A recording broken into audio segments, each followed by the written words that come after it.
One of the things that we take seriously as a team is not just doing the loans itself, but we truly want to be a partner with the realtors that we work with. So we're very grateful to have been blessed with some great realtors that we work with and in relationship with.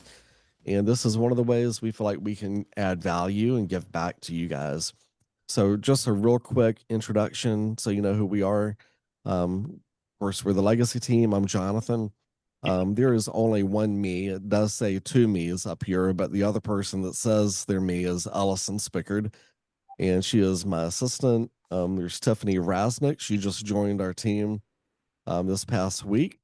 Welcome, Tiffany. Corey Barnes is amazing. Corey is one of the he's been with us a little bit over a year now, but a true blessing to have in our life. Helen Boyknight has suffered with me for 10 plus years in the business. She is here. She helps me with some marketing things. And then Dixie, I saved her for last because she is going to be the one sharing some thoughts this morning on chaos in the sales world. So Dixie is amazing at what she does.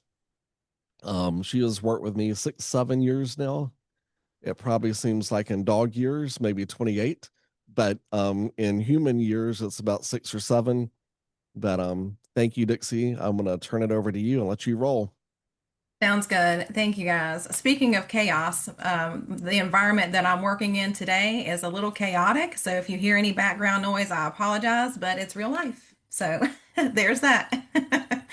All right. So today we're talking about setting expectations early on and eliminating chaos with new clients before it even begins.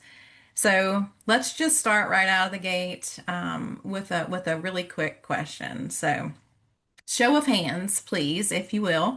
Have you ever had a client texting you at 10:30 at night, a couple of Zillow listings, and asking you to see those properties in the morning? Show of hands. Well, I'll raise my hand. We don't show homes as lenders, but I've certainly received text messages at 10:30 at night with folks asking if we can send out a pre-approval letter for them that they haven't even completed an application for. So, with all that being said, I feel like a lot of us have been there in some capacity or another.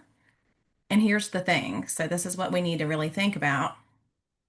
This is not actually a client problem. They're not difficult. This is not a client problem. What it is actually an expectation problem. So, today, what I really want to focus on is how to eliminate that chaos before it even starts by setting out early expectations. All right. So, let's start with the problem. What is our problem here? So, what I've learned is this: if you don't define the relationship early on, your client will define it.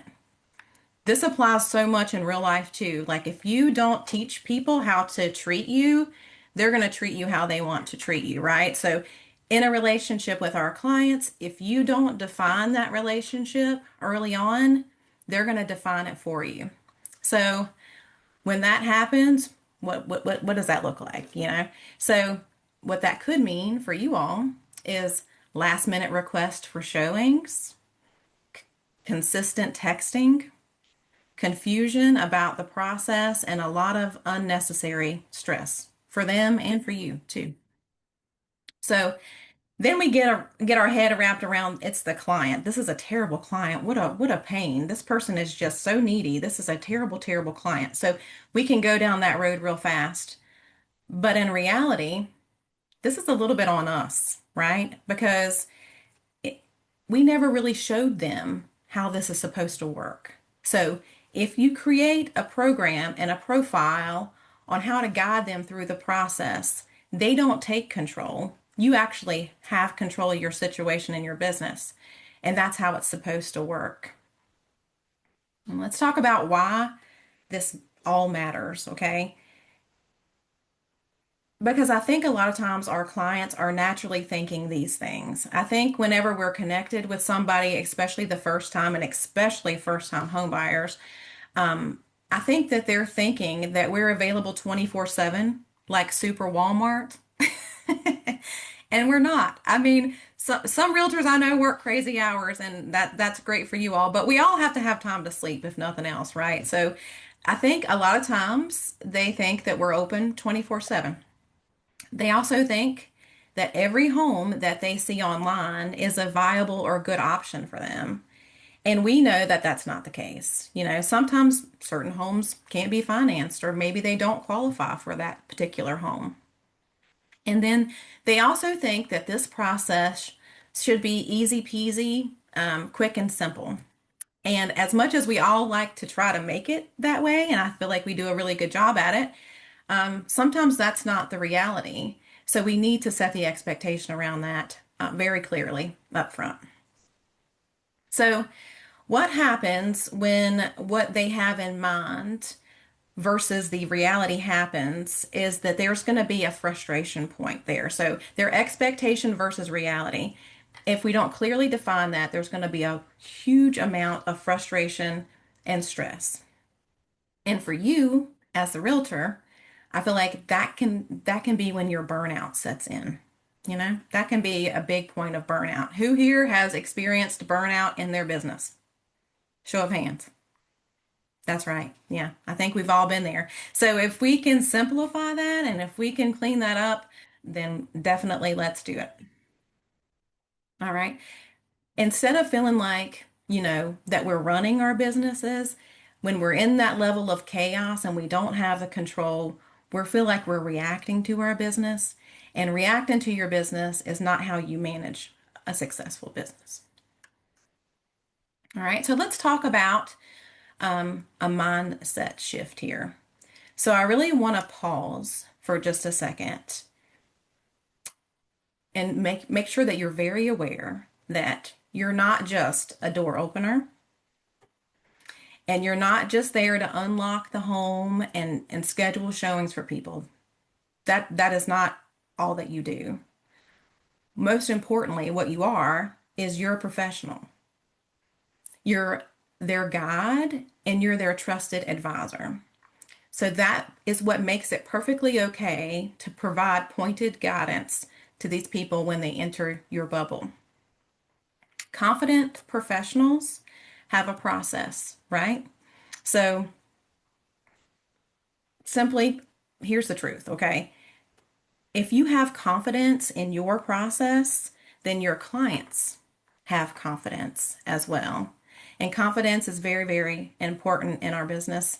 And of course, going through any large process or anything that can be considered very stressful. Let's talk a little bit about some expectations, okay? So here's some of the 5 different topics that we can talk about that certainly need to have some discussion up front to set clear expectations that can keep your process moving super smooth. So the first one being communication. So communication is huge. Communication is where most of your chaos can actually start. So we want to make sure that we're clearly defining a couple of very important things, okay? So you want to make sure that you're clearly defining how your clients should reach you, when you're available to be reached, and how quickly they can expect a response from you. So let me give you an example of what that might sound like, okay? So you can say, I'm always available for you during business hours, and I will respond to your call and text within a few hours all the time that I can. The evenings, however, are going to be reserved for my family, but I'll always get back to you first thing in the morning.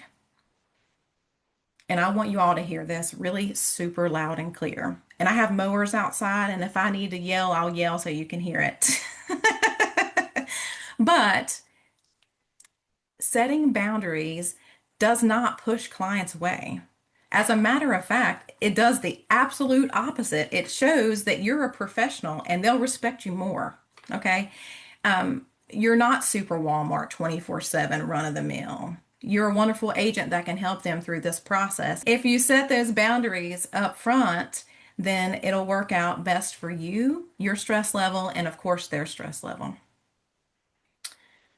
All right. So the next expectation that we really need to be clear about upfront is going to be the financing piece, right? So this is huge. This is what will make or break the transaction.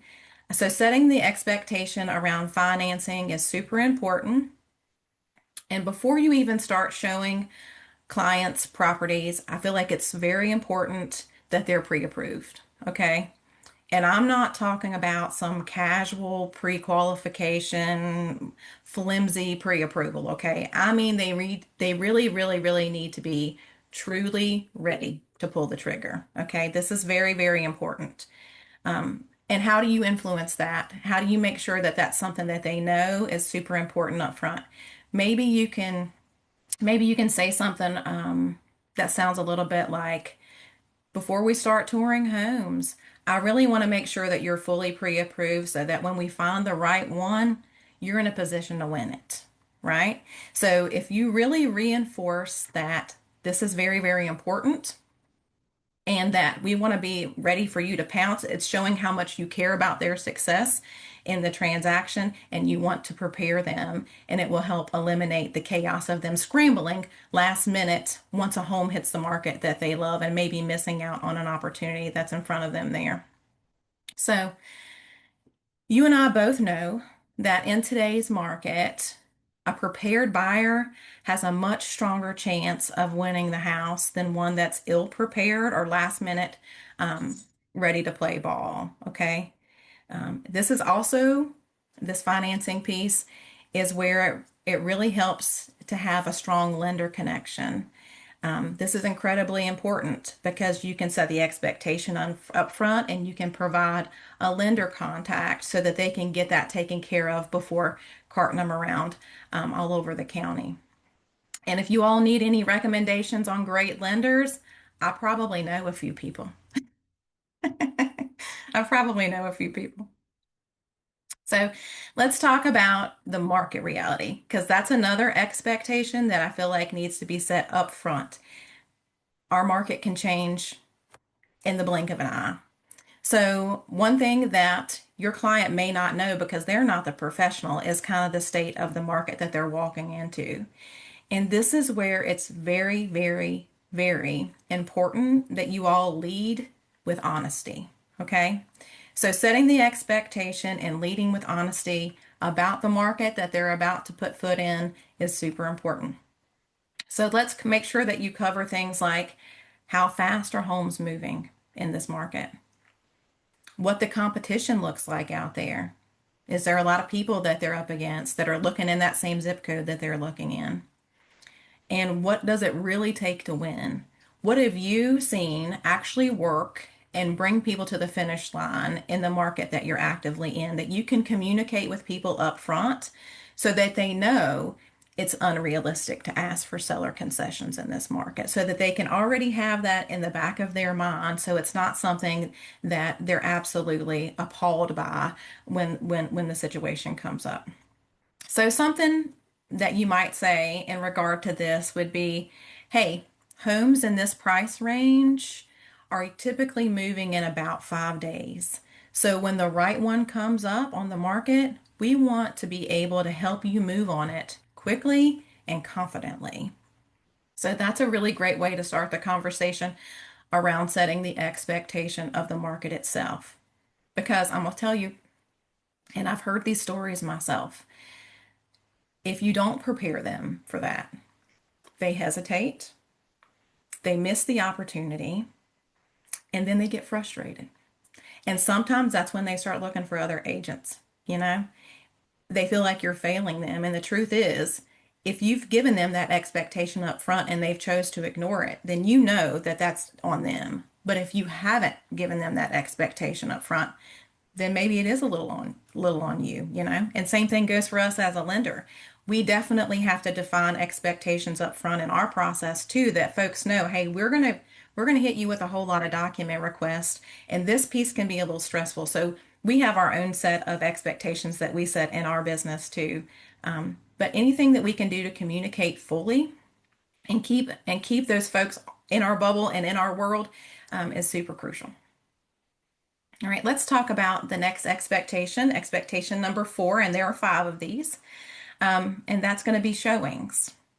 So let's talk about showings because I feel like this can be where things can spiral real quickly and maybe not in the right direction. Okay. So you really need to create structure around showings and specifically how showings are scheduled, how much notice you need in order to schedule a showing with them, and what your personal availability looks like. So, for example, um, you can say something like, I typically schedule showings 24 hours in advance. That way we can efficiently and effectively make sure that we get you in the houses that you want to see so that you can have the opportunity to put in an offer on the home that you may love. So, what this does is two things for you, okay? It protects your time, and your time is very important. It also creates a smoother experience for you and the client. There's a whole lot less hustle and bustle and trying to get from this side of town to that side of town within a certain amount of time.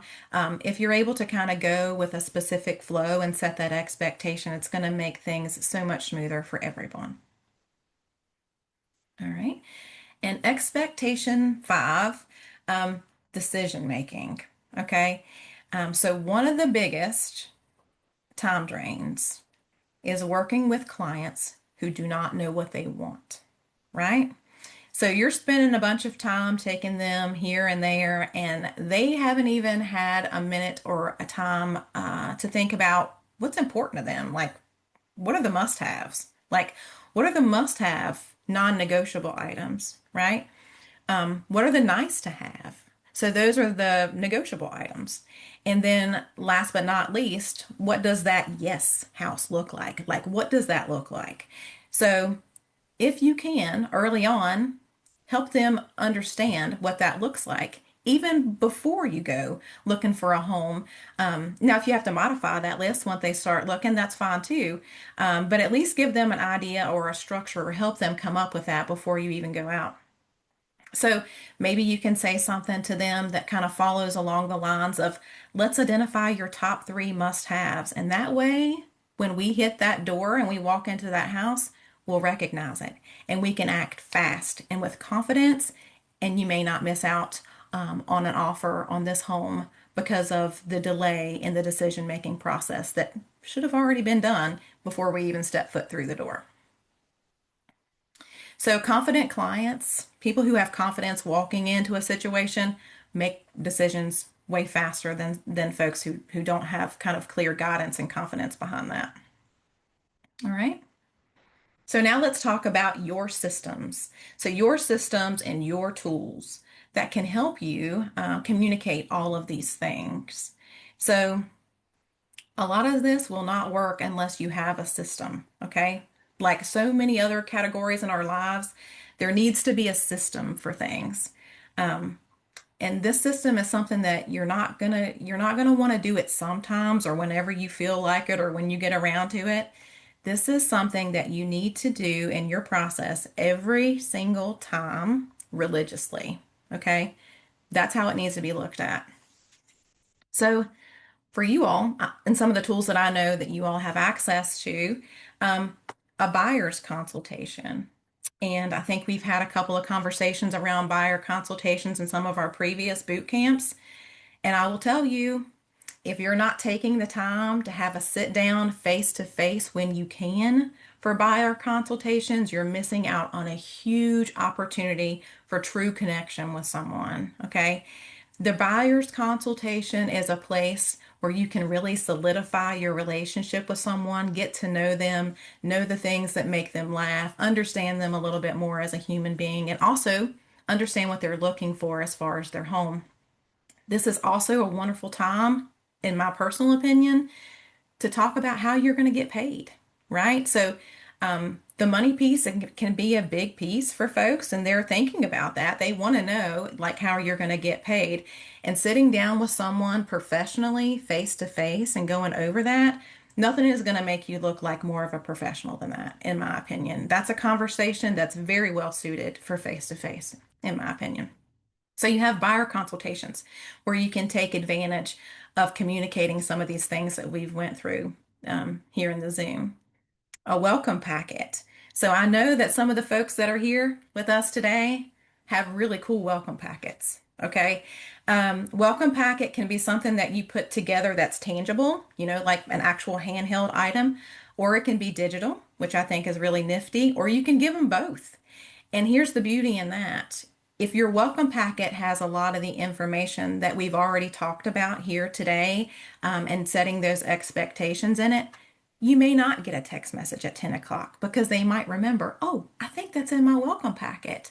Let me go back and look at my email. This might be a question that I already have the answer to.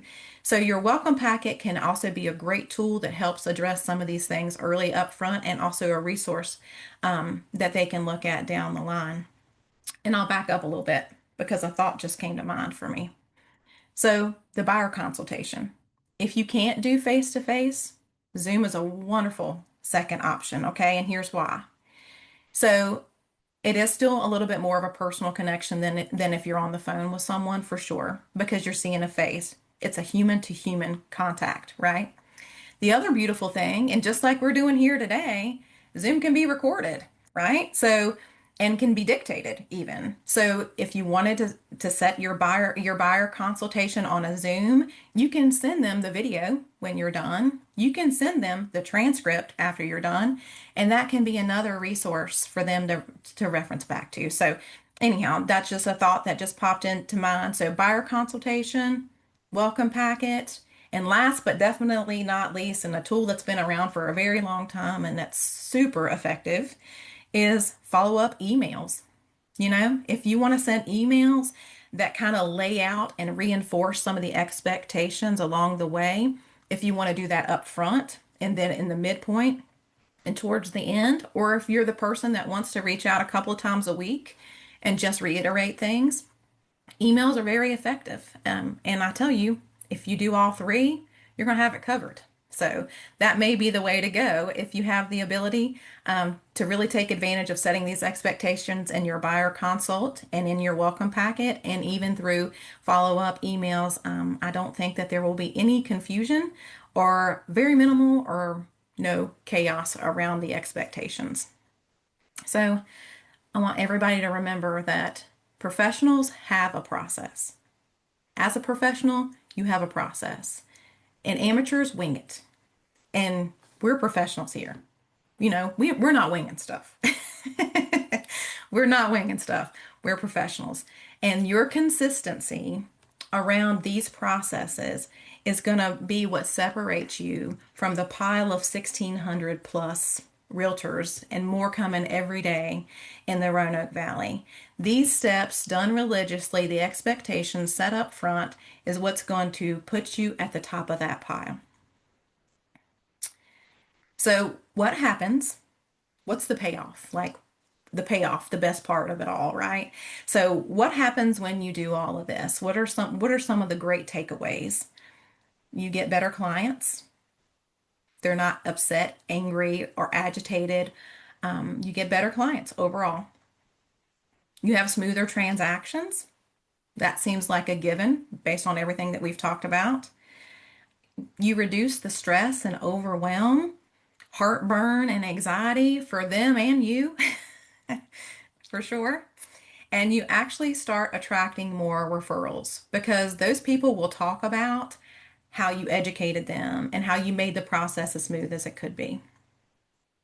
And let's be honest here too, clients don't want an agent that's just nice, right? We've talked about this, I think, in previous boot camps too. Now, nice is important. Nobody wants to be working with a turd, okay? Excuse my French. Everybody wants a nice realtor, but more importantly than that, they want somebody who can lead them with confidence, right? I would definitely take an aggravated, annoyed type of personality over someone overly nice if that annoyed personality led me with confidence all day long, every single day. And of course, setting clear expectations is what's going to create that experience for them. They're going to feel like they're being led with confidence throughout the process.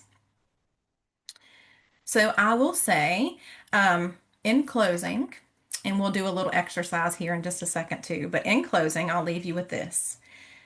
If you want less chaos, you want fewer fires to put out, and I don't see any firemen on this Zoom,